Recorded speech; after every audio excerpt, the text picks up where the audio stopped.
খ্রিস্টীয় উপাসনায় প্রতীকের ব্যবহার এবং এর গভীর অর্থসমূহ প্রাচীনকাল থেকেই মানব সংস্কৃতি ও ধর্মীয় ব্যবস্থাপনায় প্রতীকের ব্যবহার রয়েছে, যা বিশ্বাসকে আরও সুদৃঢ় করে এবং জীবন্ত করে তোলে। খ্রিস্ট বিশ্বাসীদের সত্যের সাথে যুক্ত করে এবং প্রাত্যহিক জীবনে ঈশ্বরকে অনুভব করতে সাহায্য করে। এই প্রতীকগুলো শুধুমাত্র অলংকার নয়, এগুলোর মধ্য দিয়ে ঈশ্বর সম্পর্কে সত্য প্রকাশ করে, আমাদেরকে ঈশ্বরের কাছে নিয়ে আসে, মন ও আত্মাকে স্পর্শ করে, ধ্যান প্রার্থনা করতে অনুপ্রাণিত করে, অন্তরে শক্তি ও সাহস দান করে, বিশ্বাসকে সুদৃঢ় করে এবং প্রার্থনায় রূপ দিতে সাহায্য করে।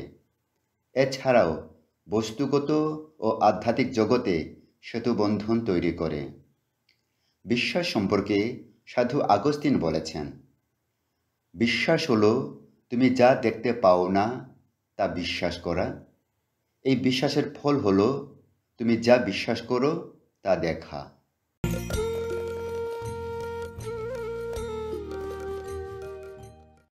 ক্রুশ। ক্রুশ খ্রিস্টানদের কাছে খুবই গুরুত্বপূর্ণ প্রতীক। আমরা দু ধরনের ক্রুশ দেখি, একটিতে যিশুর দেহ নেই, আরেকটিতে যিশুর দেহ রয়েছে। যে ক্রুশে যিশুর দেহ নেই সেটি যিশুর পুনরুত্থান ও অনন্ত জীবনের প্রতীক।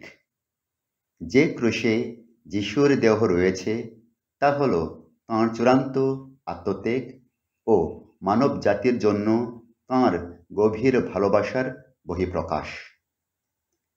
ক্রুশের অর্থ অতিরঞ্জন করা যায় না। ক্রুশই আমাদের জীবনের প্রাণকেন্দ্র, যিশুর মৃত্যু ও পুনরুত্থানের বাস্তব গল্প।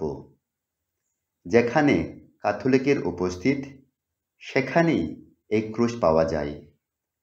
ক্রুশ সাধারণত গির্জাঘরে বেদির পিছনে উপরে স্থাপন করা হয়। ক্রুশটি উপর থেকে নিচে তাকিয়ে থাকে। এর অর্থ হল যিশু স্বর্গ থেকে ভক্তমণ্ডলীর ওপর দৃষ্টি, রক্ষণাবেক্ষণ ও আশীর্বাদ করছেন। এই ক্রুশ হল আমাদের বিশ্বাস, আশা ও ভালোবাসার প্রতীক। আমাদেরকে আহ্বান করে আমরা যেন তাঁর উপস্থিতি প্রতিনিয়তই উপলব্ধি করি, তাঁর আত্মত্যাগ ও ভালোবাসার কথা অনুধ্যান করি। সাধু পল বলেছেন, ঈশ্বর কিন্তু আমাদের প্রতি তাঁর ভালোবাসা এতেই প্রমাণ করেছেন যে আমরা যখন পাপী ছিলাম তখনই খ্রিস্ট আমাদের জন্য প্রাণ দিয়েছিলেন। এই ক্রুশ আমরা গলায় অলংকার হিসেবে ব্যবহার করি এবং যিশুর প্রতি শ্রদ্ধা, ভক্তি ও ভালোবাসা প্রদর্শন করি।